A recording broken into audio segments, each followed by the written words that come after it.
நாட்டை யார் ஆள்றாங்கன்றது முக்கியம். நாட்டை ஆள்பவர் ஒரு ஒரு ஒரு திறமையான ஒரு நாட்டை வழிநடத்தி செல்பவர்கள் இருந்தால்தான் மாநிலங்கள் வளரும். இன்றைக்கி மாநிலங்கள் வளர்கிறதுக்கு காரணம் நாட்டை ஆளுகின்ற பிரதமர், பாரத பிரதமரின் ஆட்சி, பாரத பிரதமரின் இந்த 11 ஆண்டு கால அவருடைய வழிநடத்தலில் தான் மாநிலங்கள் இன்னும் முன்னேற முடிகிறது. அதுதான் இப்போ கண்கூட பார்க்குறோம். அதுலேயும் கோவிட், நீங்கள் சொன்ன மாதிரி கோவிட் வந்து உலகத்திலேயே வளர்ந்த நாடுகளும் அவர்களால் மீள முடியாத சூழ்நிலையில் இந்தியா மட்டும் மீண்டும் மேலே வந்தது. அதனால் இந்த மாநிலங்களுக்கான பலன்.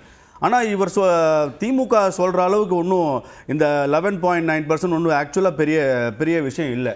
ஏன்னு சொல்லிடுறேன் கேளுங்க. நாங்கள் தான் வளர்ந்த மாநிலம், இந்தியாவிலே தமிழ்நாடு தான் பெஸ்ட்டு, பெருமை எனக்கு இல்லைன்னு சொல்லலை. ஆனால் அந்த தமிழ்நாடை எப்படிலாம் இன்னும் மேலே போயிருக்கலாம், அதை மிஸ் பண்ணுறாங்கன்றதுக்கான பாயிண்ட்டு இவங்க சொன்ன நம்பர் 2023-24 ஜிடிபி 27,21,571. இவங்க பட்ஜெட் 24-25 திமுக சொன்ன பட்ஜெட் அமௌண்ட்டு 31,55,96,000. அதாவது என்ன சொல்கிறாங்க, நாங்கள் 4,33,525 இன்க்ரீஸ் பண்ணுவோம்னு சொன்னது திமுகவோட பட்ஜெட்டு. அதே இந்த மார்ச் மாதம் ரிவைஸ்டு பட்ஜெட் போடும்போது இவங்க என்ன பண்ணுறாங்க, அப்போ கிட்டத்தட்ட 16% நாங்கள் வளருவோம்னு சொன்னாங்க. 15.93% தமிழகம் வளரும் சொன்ன திமுக ரிவைஸ்டு பட்ஜெட்டில் அதை 12% குறைச்சிடுறாங்க. 12% குறைஞ்சிடுறாங்க.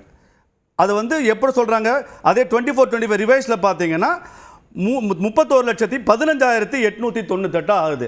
கடைசியில் அது முடிஞ்சது 11.19%.